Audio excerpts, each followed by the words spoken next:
Good morning to all of you. मैं हूं पवन कुमार। आज चर्चा करते हैं व्यक्तित्व मापन की विधियां। व्यक्तित्व का मापन सदैव किया जाता है और व्यक्तित्व का मूल्यांकन नहीं किया जाता है। मूल्यांकन में अंक प्रदान किए जाते हैं और आप इसमें मापन में आप देख रहे होंगे कि अंक नहीं प्रदान किए जाते हैं। तो व्यक्तित्व का सदैव मापन ही किया जाता है और व्यक्तित्व मापन में कई प्रकार की विधियां हैं जिनसे हम व्यक्तित्व का मापन करते हैं। इन विधियों में मुख्यतया हम तीन भागों में बांटते हैं इन विधियों को। तो पहली हैं आत्मनिष्ठ विधियां, दूसरी हैं वस्तुनिष्ठ विधियां और तीसरी है प्रक्षेपण विधियां। आत्मनिष्ठ विधियां होती हैं जो अनुभव तथा धारणा पर निर्भर करती हैं और वस्तुनिष्ठ विधियां वह होती हैं जो बाह्य व्यवहार का अध्ययन करने में वस्तुनिष्ठ विधियों का प्रयोग किया जाता है। प्रक्षेपण विधियां जो उत्तेजक प्रस्तुत किए जाते हैं, व्यक्ति अपने अचेतन व्यवहार की अभिव्यक्ति करता है। आइए देखते हैं आत्मनिष्ठ विधियां। पहली विधि है आत्मनिष्ठ विधि। इसमें पहली विधि लेते हैं जीवन इतिहास विधि। तो जीवन इतिहास विधि में हम पूरे केस हिस्ट्री मेथड कहते हो इसको, और इस विधि का प्रतिपादन टाइडमैन ने किया था। अगली विधि है साक्षात्कार विधि। अगली विधि है प्रश्नावली विधि। प्रश्नावली विधि वुडवर्थ के द्वारा दी गई है और इस विधि को आप कागज पेंसिल परीक्षण भी कहते हैं, पेपर पेंसिल टेस्ट। व्यक्तित्व के मापन में प्रश्नावली व्यक्ति का किसी विशेष वस्तु या स्थिति के प्रति दृष्टिकोण, उसके ज्ञान के भंडार आदि को निश्चित रूप से जानने का साधन है। अगली विधि देखते हैं आत्मकथा लेखन विधि। आत्मकथा लेखन जो है इसके प्रतिपादक जो हैं विलियम वुंट और टिचनर रहे हैं। अगली विधि है निरीक्षण विधि।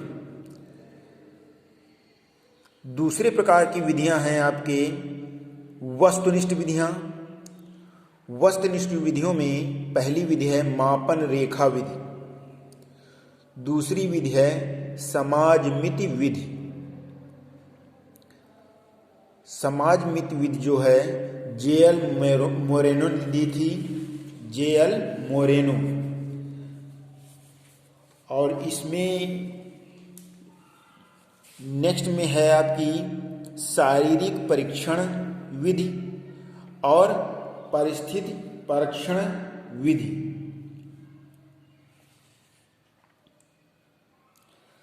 और आपकी ये जो समाजमिति विधि है जिसको जो जे.एल. मोरेनो ने दिया है, इसमें समाजमिति विधियां किसी समूह के सदस्यों के बीच किसी विशेष समय पर मौजूद पारस्परिक संबंधों को जानने का साधन है।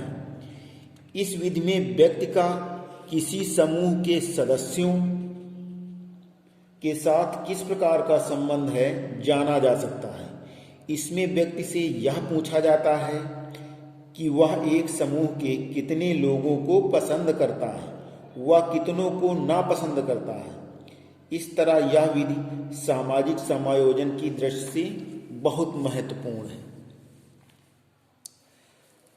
शारीरिक परीक्षण जो है आपका, इसमें विभिन्न यंत्रों की सहायता से व्यक्ति विशेष के शारीरिक लक्षणों का अध्ययन किया जाता है। जैसे यंत्र हैं प्लेसिंथोस्मोग्राफ, इलेक्ट्रोकार्डियोग्राफ, स्फिग्मोग्राफ, न्यूमोग्राफ, साइकोगैल्वेनोमीटर।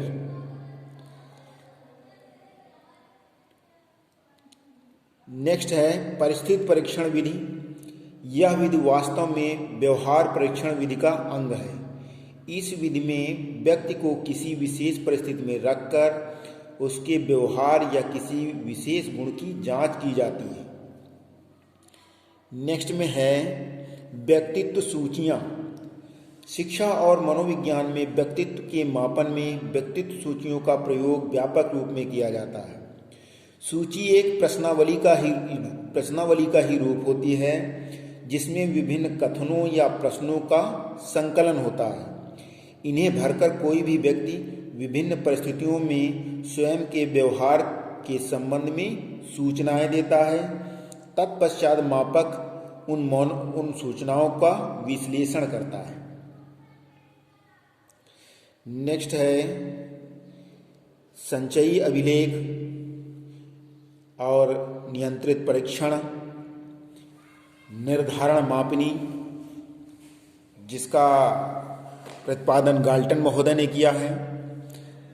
अगली है क्रम निर्धारण मापनी, इसका प्रतिपादन लुईस थर्स्टन ने किया है। आइए अब देखते हैं व्यक्तित्व मापन की प्रक्षेपी विधियां। प्रक्षेपी विधियां व्यक्तित्व मापन की जो हैं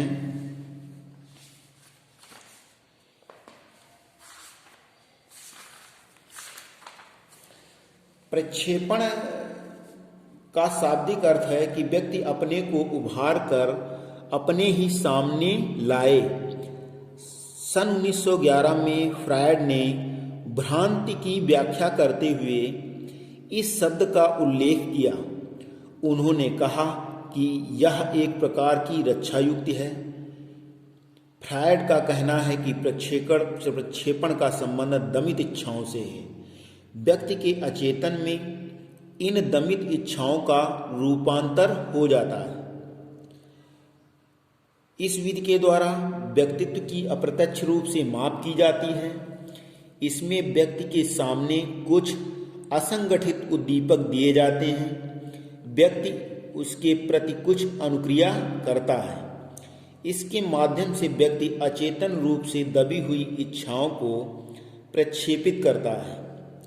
लॉरेंस फ्रैंक को ही पहला व्यक्ति माना जाता है जिन्होंने प्रक्षेपी विधि जैसे पद का प्रतिपादन किया। ब्राउन ने प्रक्षेपण की परिभाषा देते हुए लिखा है कि प्रक्षेपण अंतःक्षेपण का विलोम है।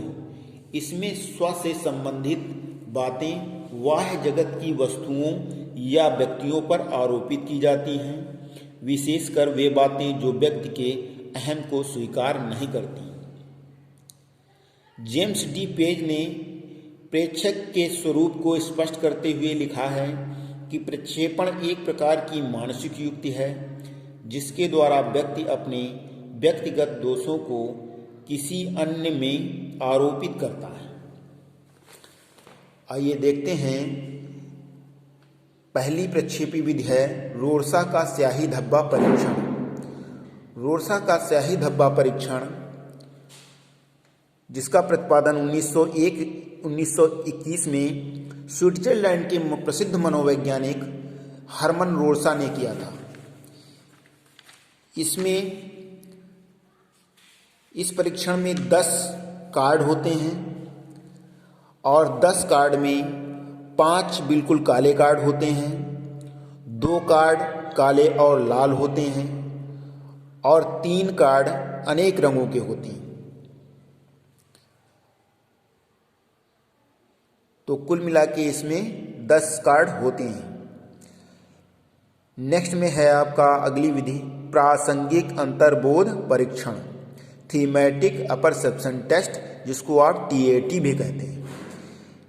यह 1925 में प्रतिपादित की गई थी। इसका प्रतिपादन मॉर्गन एवं मुरे ने किया था और इस परीक्षण में 30 कार्ड प्रयोग किए जाते हैं। 10 कार्ड पुरुषों के लिए, 10 कार्ड महिलाओं के लिए और 10 कार्ड दोनों के लिए। इस प्रकार से इसमें 30 कार्ड होते हैं। सामान्यतः परीक्षण में एक व्यक्ति के सामान्यतः परीक्षण में 10 कार्ड उपयोग किए जाते हैं। नेक्स्ट में है आपका अगली प्रक्षेपी विधि है बालक अंतर्बोध परीक्षण, चाइल्ड परसेप्शन टेस्ट, जिसको CAT भी कहते हैं आप लोग। इसमें 3 से 11 वर्ष तक के बालकों के लिए परीक्षण के में उपयोग में लाया जाता है और इसमें कार्डों की संख्या होती है 10 और 10 कार्डों पर पशुओं के, जानवरों के चित्र बने होते हैं। अगली विधि है शब्द साहचर्य परीक्षण, जिसे कार्ल जुंग ने दिया है। चित्र साहचर्य परीक्षण, कहानी रचना विधि, वाक्य पूर्ति परीक्षण, जिसे रोहड़े महोदय ने दिया है। वीडियो देखने के लिए धन्यवाद। हमारा चैनल सब्सक्राइब करें, अपने कमेंट हमें नीचे लिखें।